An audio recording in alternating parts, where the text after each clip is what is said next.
FIR first information report. इसमें क्या क्या होता है, इसका क्या सेक्शन है, मैं आपको सब एक्सप्लेन करूँगा इसके अंदर। तो प्लीज़ पूरी वीडियो को शुरू से एंड तक पूरा देखिएगा। मैं आपको एक्सप्लेन करना स्टार्ट करता हूँ। What is an FIR under section 154 CRPC। Basically जो FIR रजिस्टर्ड होती है वो एक CRPC के अंडर वन सेक्शन 54 के अंडर इसको रजिस्टर्ड किया जाता है। An FIR is a written document that is filed by the police when you are victim of cognizable offense, an offense for which police can take action without prior court approval. A warrant under section 154 of the Criminal Procedure Code 1973 define what amount to first information. Example include but are not limited to murder, rape, theft, insulting the modesty of women and kidnapping. ये एक 154 section है जिसके अंदर आपको FIR registered की जाती है। ये CRPC का सेक्शन है, ठीक है। Who can file an FIR? Anyone is either a victim of crime or has witnessed a crime or has information regarding a crime may file an FIR. कोई भी ऐसा बंदा जो विक्टिम ऑफ क्राइम है या किसी क्राइम का witness है, जिसके सामने उसने क्राइम होते देखा है, या उसके पास कोई इंफॉर्मेशन है रिगार्डिंग किसी क्राइम से रिलेटेड, तो वो FIR रजिस्टर्ड करा सकता है पुलिस स्टेशन में जाके अपने local. Where can file an FIR be filed? An FIR must be filed at the police station closest to the location of the crime. No police station can refuse filing of an FIR. Please note that every police station has a jurisdictional area within which they may investigate offense and crime committed. वो कहते हैं कहाँ आप FIR registered करा सकते हो। जो भी आपका लोकल एरिया का जुडिक्शन पड़ेगी जहाँ क्राइम हुआ है, आपको उसका नियरेस्ट जो भी जुडिक्शन के अकॉर्डिंग पुलिस स्टेशन पड़ेगा जहाँ क्राइम हुआ है, जहाँ ऑफेंस हुआ है, उससे लोकल एरिया के अंदर जो पुलिस स्टेशन है वहाँ जाके आपको अपनी FIR रजिस्टर्ड करानी है। What is an zero FIR? आपको पता है जीरो FIR भी होती है। Zero FIR allow for any police station to register an FIR regardless of their jurisdictional area. It is usually used for crime such as murder and rape and other cognizable offense. An offense for which police can take action without prior court approval. Initial action and investigation is conducted before it is transferred to appropriate jurisdiction station as required. It is helpful for crime that required immediate response. It is allowed to swifter action that is not bogged down and bureaucratic procedure, as well as action for whether the police station under whose jurisdiction the crime was committed is not easily accessible.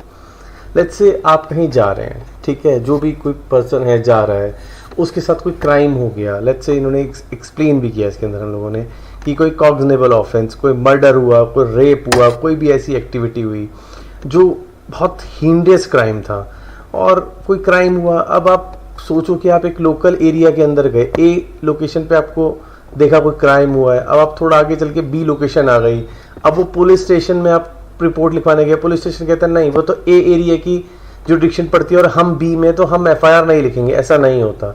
अगर crime heinous है और cognizable offence है तो उस case के अंदर police station को एक FIR लिखनी पड़ेगी और उस FIR का जो नंबर होगा वो होगा 0 नंबर, और जो लोकल पुलिस स्टेशन है वहां पे जाके उस टाइम क्राइम के ऊपर कॉग्निजेंस लेगा, एक्शन लेगा, और जो लोकल एरिया की जुडिक्शन होगी उस एरिया में फिर वो FIR को ट्रांसफर कर दिया जाएगा। देन वो FIR नंबर आपको फिर से दिया जाएगा। तो this is a zero FIR। जो लोकल एरिया आपका जुडिक्शन नहीं पड़ता, दूसरे एरिया में जाके भी FIR लिखवाएंगे, और अगर ऑफेंस कॉग्निजेबल है और हीनियस क्राइम है तो पुलिस को जीरो FIR लिखनी पड़ती है। उसके लिए कोर्ट को कोई प्रायर कोर्ट से अप्रूवल या ऐसा कुछ नहीं चाहिए होता। When can an FIR be filed? A FIR has to be filed immediately. आपको इमीडिएटली जैसे कोई क्राइम हुआ या आपके साथ कोई भी इंसिडेंस हुआ, आपको FIR इमीडिएटली करनी है। Any delay in reporting must be justified. अगर कोई डिले है तो मस्ट बी जस्टिफाइड होना चाहिए। अगर आपका जस्टिफाइड डिले नहीं है तो इस बेस पे जो क्रिमिनल है जिसके ऊपर आपने FIR कराई है उसको बहुत इजीली बेल मिलती है। कोर्ट्स के अंदर रेगुलर बेसिस पे हम लोग देखते हैं, हम अपीयर होते हैं कोर्ट में, तो यही होता है कि delay in FIR, what is the reason behind the delay of FIR। So इस बेसिस पे हमेशा मेजरली क्रिमिनल्स को बेल मिल जाती है। सो प्लीज आप इमीडिएटली बेसिस पे कराएं, अगर डिले है तो उसको प्रॉपर जस्टिफाई करें। तो police officer must give you a copy of the FIR at no cost to you. और पुलिस ऑफिसर जब आपकी एफआईआर हो जाएगी तो आपको एक फ्री ऑफ कॉस्ट में एक एफआईआर कॉपी देगा, जिसकी कोई भी चार्जेस वापस चार्ज नहीं कर सकता। What is the procedure to file an FIR? तो officer must record the FIR in writing. जो ऑफिसर है वो आपकी FIR राइटिंग में लिखेगा। इससे पहले क्या होता है, लेट्स से आपने 100 नंबर पे कॉल किया तो वो आपसे एक स्टेटमेंट लिखता है। आपको पता है उस स्टेटमेंट को क्या कहते हैं? दिस इज अ रुक्का स्टेटमेंट। ओके, जो सबसे पहले इनिशियल स्टेटमेंट लिखी जाती है उसको हम लोग कहते हैं रुक्का स्टेटमेंट। जो दो पुलिस ऑफिसर्स आते हैं और आप 100 नंबर कॉल करते हैं तो आते हैं, तो वो जो हाथ से लिखते हैं, दिस इज अ रुक्का statement. Okay, the officer must read the FIR back to person filing the FIR to ensure that all details are correct। जो ऑफिसर है वो आपको सारी FIR पढ़ के बताएगा, सारी इंफॉर्मेशन पढ़ के बताएगा और आपको बताएगा कि सब कुछ ठीक है। अगर आप कहते हैं ठीक है, the person filing the FIR must sign the FIR। अब आप अगर FIR लिखवा रहे हैं तो आपको वो FIR पे फिर साइन करने हैं। Once record signed and registered the person filing the FIR must get a copy of the FIR free of cost. जब आपकी FIR कंप्लीट हो जाएगी तो आपको फ्री ऑफ कॉस्ट में एक कॉपी आपको शेयर की जाएगी। ओके, अब आपको समझ आ गया रुक्का स्टेटमेंट। अच्छा, एक चीज़ मुझे बहुत इन्फॉर्मेशन वाली आपको बतानी है। आप लोगों का लेट्स से कोई मोबाइल खो जाता है तो आप लोग नॉर्मल ऑनलाइन जाते हैं, NCR कटवा देते हैं। तो आपको ये समझना पड़ेगा NCR is not your FIR।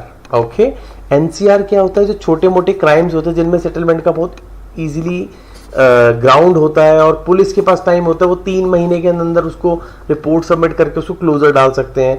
तो दिस इज अ NCR। आपको समझना पड़ेगा NCR और FIR में फ़र्क होता है। ओके, जब FIR होती है उसका विदिन 7 डेज 10 डेज के अंदर पुलिस को एक्शन लेके रिपोर्ट डिपॉजिट करनी होती है। NCR के अंदर 3 महीने का टाइम होता है, इजीली मैनेज कर सकते हैं। लॉस थेफ्ट की आप देखते हैं ये सब की सब NCR के बीच में कटती हैं। तो NCR FIR में डिफरेंस होता है, इसको प्लीज़ आप ध्यान रखिएगा। NCR और FIR को आप एक साथ कनेक्टेड नहीं कर सकते हैं। Thanks for watching. आपको अगर मेरी वीडियो अच्छी लगी तो प्लीज़ को लाइक एंड सब्सक्राइब किए, और अगर किसी को हेल्पफुल इन्फॉर्मेशन भी मिले चाहिए तो वो उसको शेयर कर सकता है। और हाँ, इफ़ इन केस आप पुलिस स्टेशन FIR लिखवाने गए और पुलिस ने लिखने से मना कर दिया तो ये मेरी ईमेल ID है, आप मुझसे कोई भी इन्फॉर्मेशन चाहे तो ले सकते हैं। फ्री ऑफ कॉस्ट में कोई चार्जेस नहीं होगा। Thank you so much.